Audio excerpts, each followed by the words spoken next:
Coca-Cola spend endless billions on advertising every year, but will never once try to sell you on their products. They sell an idea, happiness, harmony, togetherness. But some would say it's a distraction from the disturbing truth. There are a lot of serious accusations against the company that they've caused disease, droughts, exploitation, and much, much worse. So buckle up. We're going on a journey through Coke's incredible history, spanning 3 different centuries. We'll be examining how Coca-Cola really became one of the most recognized brands ever, and at what cost. Because one thing is for sure, you don't build an empire selling sugar water by telling people the truth.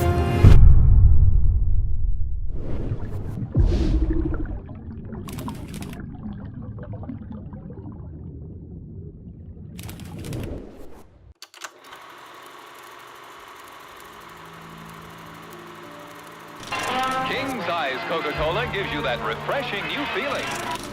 There's nothing like ice-cold Coca-Cola.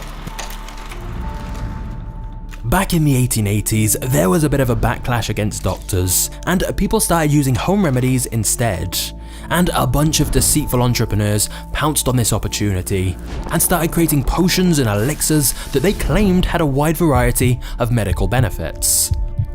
The truth was that they were mostly dangerous, ineffective concoctions of various different chemicals. But with no regulation, they could claim whatever health benefits they wanted, so business was booming. One popular patent medicine was called Vin Mariani, which contained a mix of wine and cocaine that supposedly cured almost any ailment or sickness whatsoever, as long as you drank 3 glasses every day. And one person who absolutely loved this drink was a man named John Pemberton, a war veteran who had been severely injured in battle. The doctors had actually thought he was going to die and dosed him up on morphine to try and mask the pain for his final few hours. But John somehow survived. However, he did develop a serious morphine addiction, which is why when he discovered Vin Mariani, he became hooked on the drink. He thought it was helping him overcome his morphine addiction, and of course after drinking it, he really did feel better. But that's not because it was medicinal, it's because it contained wine and cocaine. But since Pemberton loved the drink, and he was a chemist himself, he decided to create his own version. And in 1884, he launched French wine Coca, which was basically a rip-off of Vin Mariani with a couple more ingredients added. And yet, this knockoff drink would soon become Coca-Cola. Now, to be fair to Pemberton, he wasn't some snake oil salesman trying to deliberately rip people off. He really believed in his products. However, Pemberton's timing was terrible. Just a year later, Prohibition hit, with many states banning alcohol. Pemberton had to take the wine out of his drink and replace it with carbonated water. But this left the drink tasting very bitter, so he added a huge amount of sugar to counteract that.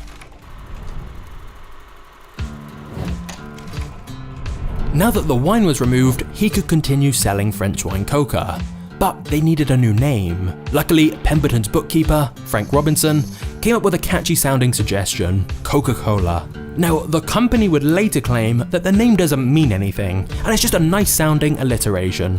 Of course, this isn't true. The name was a reference to the drink's 2 main ingredients, the cola nut, which contained caffeine, and the coca leaf, which contained cocaine. To this day, Coca-Cola deny their formula has ever contained cocaine, despite the fact it's extremely well documented it contained the coca leaf, which contains cocaine.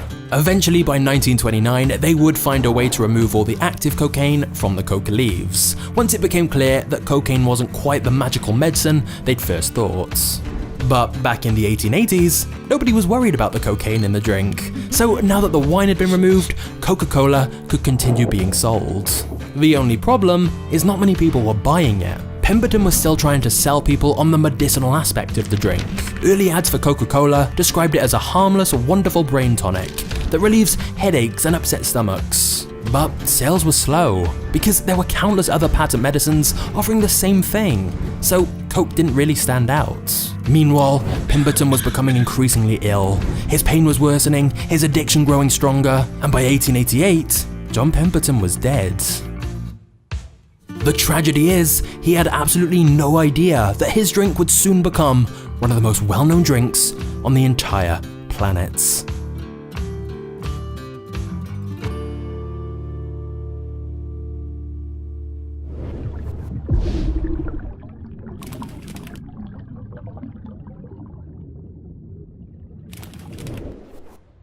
Right before Pemberton died, he sold the company for $2,300 to an ambitious workaholic named Asa Candler.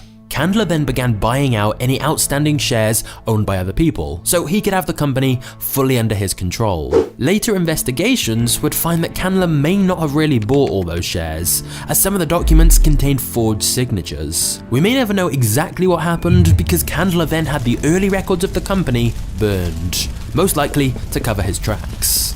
But all that was irrelevant, because by the 1890s, Asa Candler was fully in charge of Coca-Cola. But remember, the drink wasn't actually that popular at first. So Candler started filling the town with Coke branded banners, billboards and placards. They even painted the logo on barns and basically plastered the Coca-Cola logo on anything they could, so people started seeing the logo everywhere they went.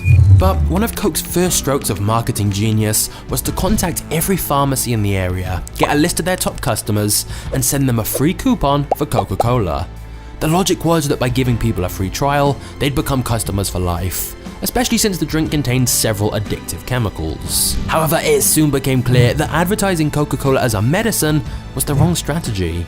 Rather than just market to people who were ill, they could market it to everyone by simply positioning it as a tasty, relaxing drink that anyone could enjoy. This had the added benefit of disassociating Coca-Cola from the patent medicine industry, which would soon face a lot of scrutiny once people realized that most of their claims were complete lies. Coca-Cola's mass marketing strategy was a huge hit.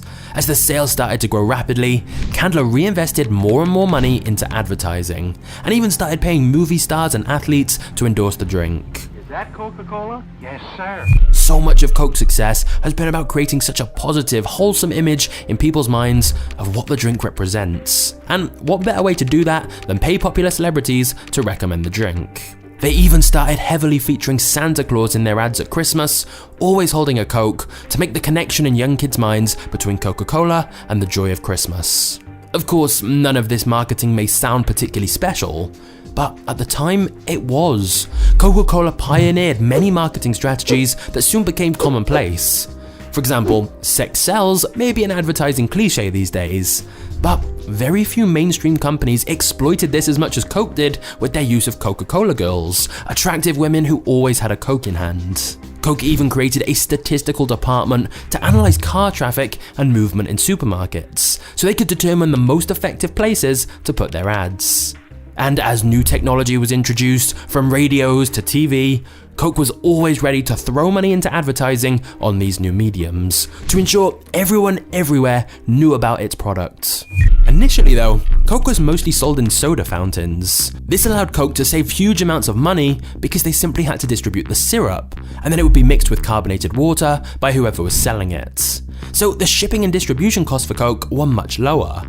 But then one day, two lawyers named Benjamin and Joseph came to Asa Candler with an idea. Let's bottle it.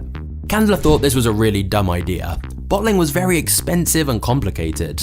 But Benjamin and Joseph said they would take on all the cost and risk themselves. So Candler agreed and signed a contract granting them full bottling rights for Coca-Cola for just a nominal fee of $1. Candler figured he had nothing to lose. In the unlikely scenario that this bottling idea actually went well, it simply meant he would sell lots more of the Coke syrup.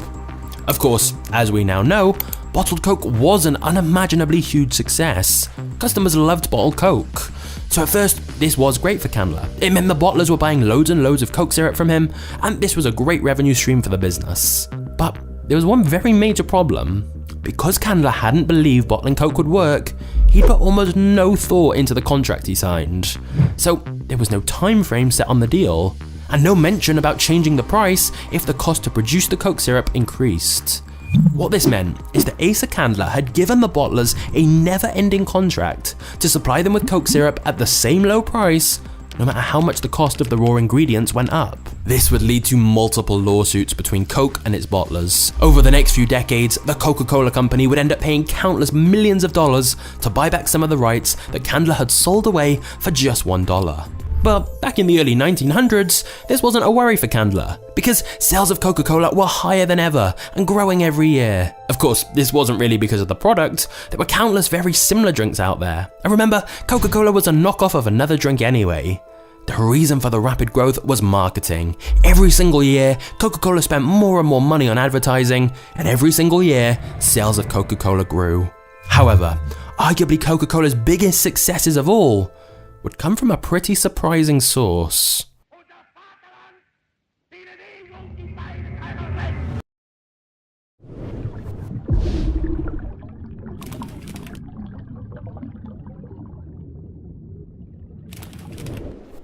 Once the Second World War broke out, it was announced sugar would be rationed. However, Coca-Cola made the absurd claim that they should be exempt from the sugar rationing because Coke was an essential wartime product. And even more absurdly, the government agreed. This was largely because Coca-Cola spent huge amounts of money on lobbying the government. Coke funded countless studies to try and convince the government of Coke's benefits, and they claimed that Coke would keep up morale and provide an energy boost for soldiers. Eventually, the US government agreed to appoint a Coca-Cola executive onto the rationing board, who then gave Coca-Cola an exemption from sugar rationing, whilst every other company had to reduce the quantities of sugar they used during the war. And Coca-Cola didn't stop there. Coke's president publicly promised, "We will see that every man in uniform gets a bottle of Coca-Cola for 5 cents, wherever he is and whatever it costs our company." Now, by selling at this low price, Coca-Cola would lose money on each drink sold. And yet, this decision was absolutely genius. Firstly, in the eyes of the public, and especially soldiers, it created a strong connection between Coke and the war effort, and helped Coke gain huge public support and goodwill. In the minds of millions of Americans, Coke and patriotism became connected. Coke seized upon this opportunity to run new wartime ads showing soldiers holding Coke bottles. But not just that, behind the scenes, Coke had made a deal with the government about getting money to help them set up Coca-Cola bottling plants overseas. They claimed it would spread American influence and boost soldier morale. But what it really meant is the taxpayer was helping to fund Coke's international expansion. During the war, 64 Coke bottling plants were set up around the world on different continents, mostly funded by the government. In fact, the technicians who installed Coca-Cola plants during the war were deemed just as vital as the people who were fixing tanks and planes. And because Coke was now accessible to soldiers wherever they were in the world, they started sharing the drink with the locals, helping Coke's expansion into even more new countries. The soldiers were so thankful for Coke sending them a taste of home during the hell of war that they became the drink's biggest advocates. The US military basically became a Coca-Cola sales force, introducing new people to Coke wherever they went. So, whilst the war had a devastating impact on most companies and people, Coca-Cola were expanding faster than ever all over the globe. As of today, there's only 2 countries in the world that don't sell Coke, Cuba and North Korea. And the deals Coke made during the war were largely responsible for Coke's rapid global expansion across the planet. Now, there's just one tiny little problem with this heartwarming idea of Coca-Cola as a patriotic company looking out for American soldiers, which is that during the war, the Coca-Cola company was supplying Nazi Germany with Coke as well. Yep, whilst in the US, Coke were preaching about supporting the troops, in Germany, they were busy trying to disassociate themselves from anything American, and often showed the Coke logo alongside swastikas. Coke was even distributed at Hitler youth rallies and advertised on Nazi educational pamphlets. Coca-Cola was literally playing both sides. After all, Germany was a huge market for them. However, as the war progressed, restrictions were introduced that cut off the supply for many goods to Germany. For most multinational corporations, this meant they couldn't sell their products to Germans anymore. But the head of Coke's biggest bottling operation in Germany, a man named Max Keif, had an idea to counteract these restrictions. He got local chemists to create a new drink that was vaguely similar to Coke, but rather than being made with the Coke syrup, which could no longer be imported, it was instead made from the leftover scraps from other food produce, like apple fiber. This new drink would later be named Fanta. And since so many other drinks had been banned because of the war, Fanta became a huge hit in Nazi Germany. Some sources even suggest that Keif used forced labour from concentration camps to help produce it. What we know for sure is that at the end of the war, the profits of this new Fanta drink all went back to the Coca-Cola headquarters, and Max was given a promotion in the Coca-Cola company. And by 1955, Coke was selling Fanta in many different countries around the world. Of course, like so much of their history, Coke tried to distance themselves from what really happened. However, Coca-Cola would never have been able to expand across the world so rapidly if they didn't have a team of polyglots who could speak multiple languages. Which brings us to our video sponsor, Lingoda, Europe's biggest online language school, offering courses in English, French, German and Spanish. Whether you're looking to travel the world and be able to speak to the locals, or whether you're wanting to do business in another country, learning a language is an extremely useful and interesting skill. But with Lingoda, you don't have to waste time commuting to class. There are online lessons taking place 24/7, so you can attend whenever is most convenient, but still get the experience of learning from certified native level teachers. Another thing I really like about Lingoda is they offer a 2-month-long intensive language course called the Sprint Challenge. And if you complete the challenge by attending all the lessons you sign up for, then you can get up to 100% cashback. So, if you want to reach new heights in your target language, then Lingoda is perfect to keep you motivated and committed to your goal. Join now with my link in the description below and get €20 or $25 off your deposits. Then, let's get back to the story.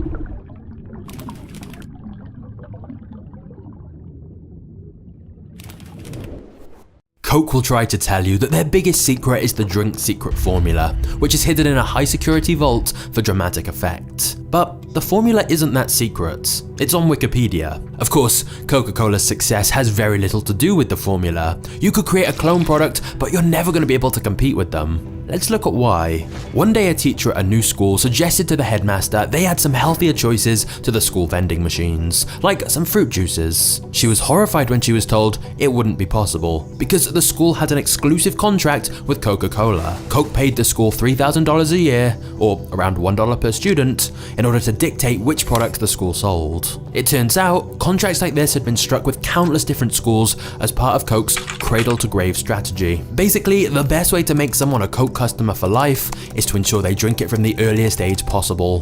One Coke marketing chief pointed out that it's far easier to get them at a young, vulnerable age to become a Coke customer for life than try to convert them later on when they're older.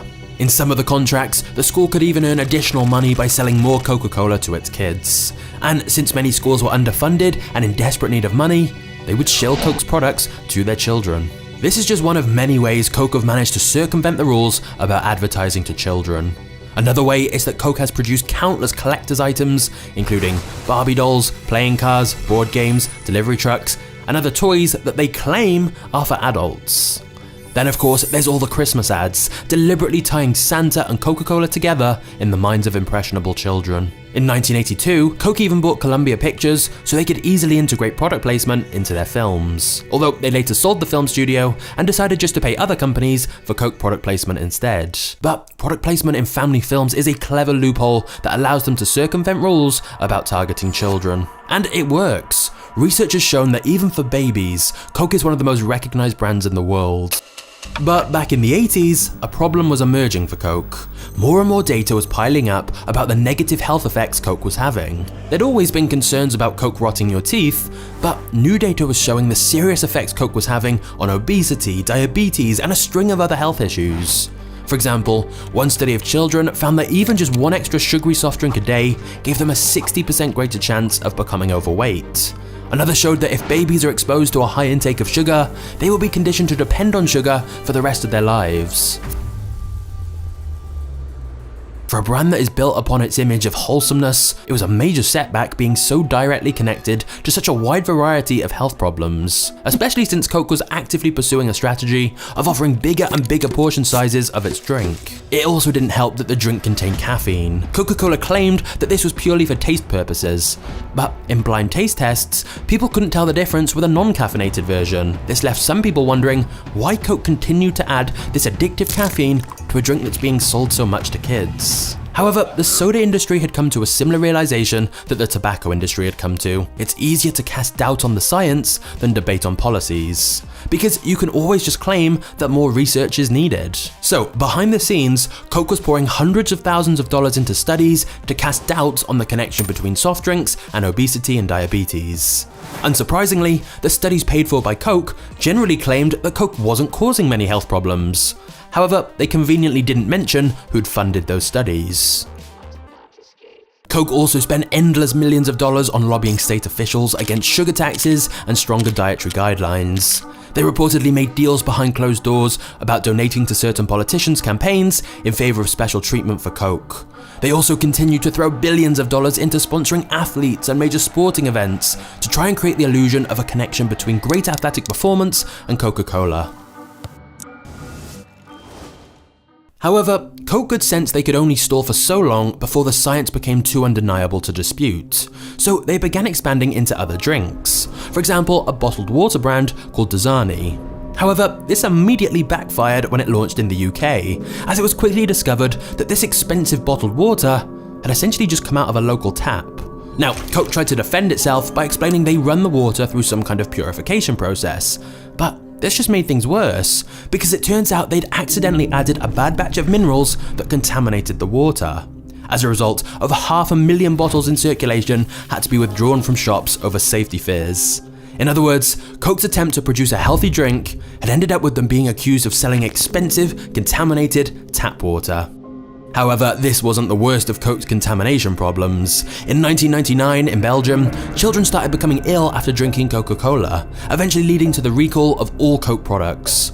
France also reported more than 100 people sick from bad Coke and temporarily banned their products as well.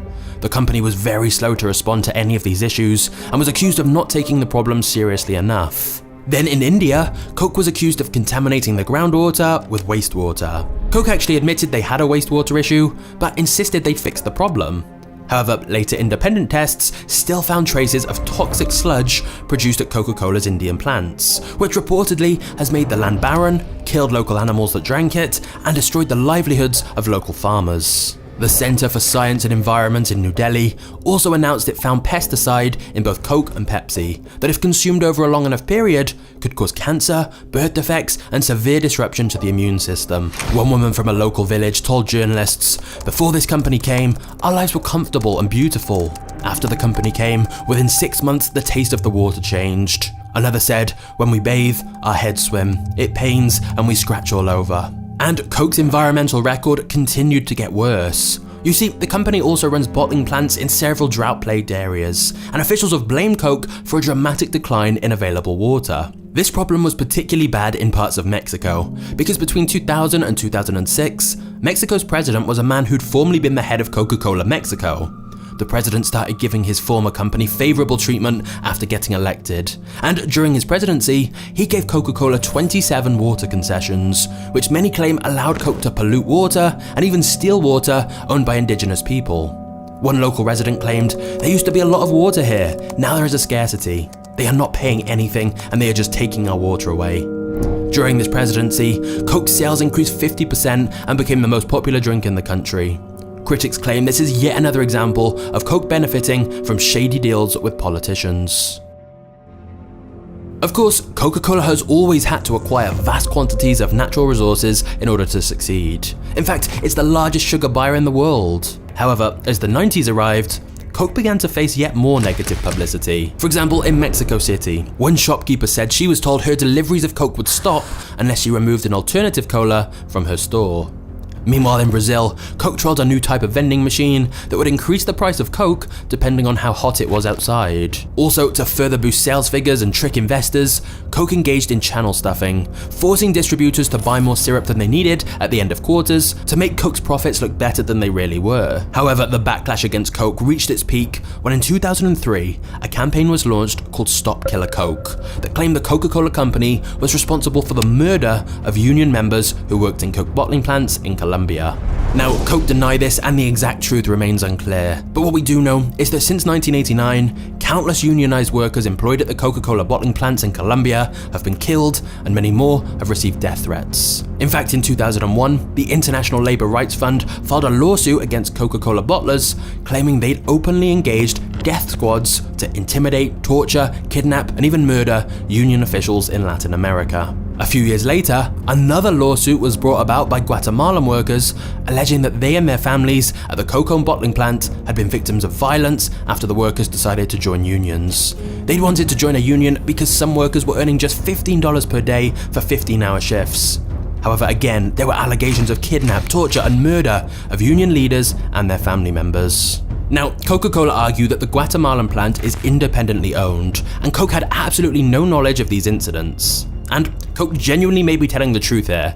We don't know if they actually colluded or knew about the violence, or if they just indirectly benefited. But either way, the unions have been decimated by the attacks and threats. And in parts of Latin America, Coke has been referred to as the sparkle of death. What we do know for sure is that the deeper you look into Coke's past, the more you chip away at their wholesome image they tried to present. For example, Asa Candler, the entrepreneur who incorporated the Coca-Cola company and played a pivotal role in popularizing the drink, once said, "The most beautiful sight that we see is the child at labor. The younger the boy began work, the more beautiful." However, before we all get the pitchforks out, I think it's important to acknowledge that if you look at any giant company with such a long history, you're probably going to find some ethical disasters in their past. That's not an excuse, but a reminder that business is brutal. Many of the same criticisms of Coke also apply to many of their competitors. And of course, Coke has done plenty of good for the world too. We can't come to conclusions from just one side of the story. It's never black and white. What's ironic though, is that some of the worst press Coca-Cola has ever received was nothing to do with any of these moral or legal issues. Nope, Coke's biggest backlash of all came from changing the taste of their drink.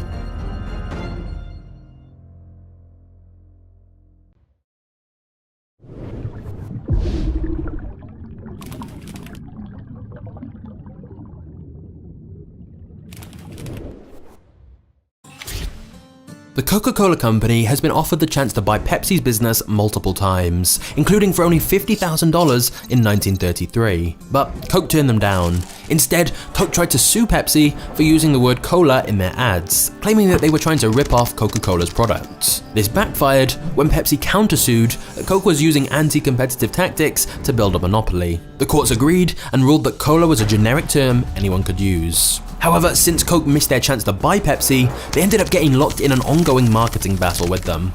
At one point, Coke and Pepsi both started cutting their prices and offering discounts to try and compete with each other. But they soon realized this was hurting both of them. Whether they made a secret deal behind closed doors or not is unknown, but soon they both reverted back to their normal pricing and tried to compete on advertising instead. But eventually, Pepsi had the simple but genius idea to actually compete on taste. In 1975, Pepsi launched the Pepsi Challenge, where they gave people two white cups, one containing Pepsi and one containing Coca-Cola. People didn't know which was which and were encouraged to taste both to see which they preferred. The test results showed that Pepsi was preferred by slightly more people, and so Pepsi started using this stat in all of their advertising. And all across America, more people pick Pepsi. Time after time after time. Pepsi-Cola. Coke completely denied this was true, but when they conducted their own tests, they found that Pepsi did indeed score slightly higher in a blind taste test.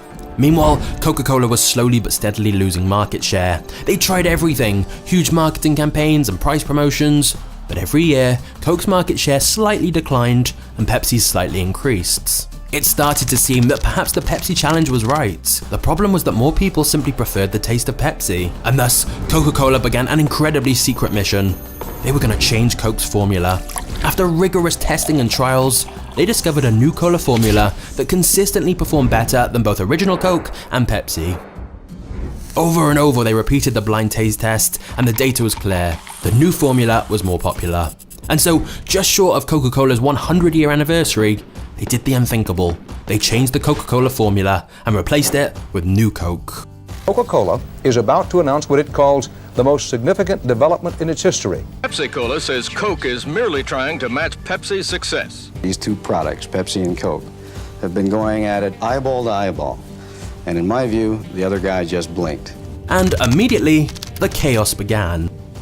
Every single day, thousands of phone calls and letters arrived at Coke's offices. They were a mixture of distraught people begging for the old version of Coke back, and people who were downright furious Coke had had the nerve to take away the original formula.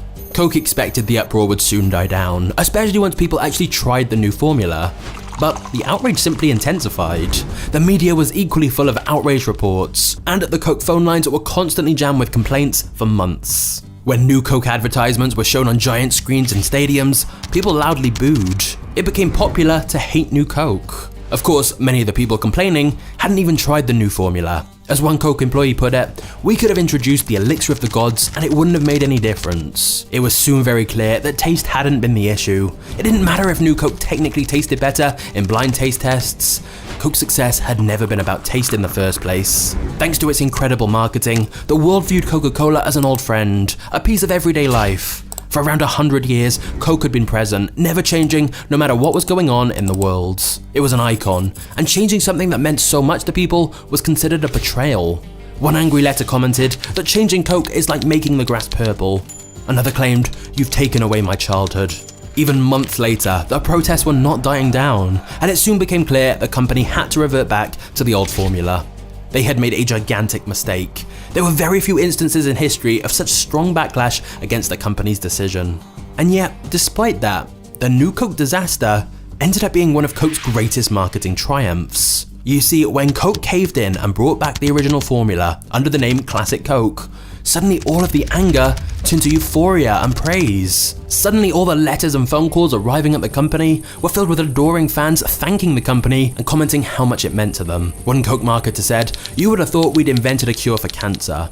Immediately after reintroducing the old flavour, Coke sales dramatically increased. Businessweek named the whole thing the marketing blunder of the decade, but some skeptical analysts felt the company had staged the entire thing for publicity and to remind customers how much Coke means to them. If the whole stunt really was planned, it would be one of the greatest marketing strategies imaginable. But that was not the case at all. New Coke was a catastrophic misjudgment by Coke. They really had thought people would prefer New Coke. In fact, even after they reintroduced the classic version, they kept New Coke available in shops as well, because they thought once people actually had more time to try the new flavour, eventually people would convert to the new formula.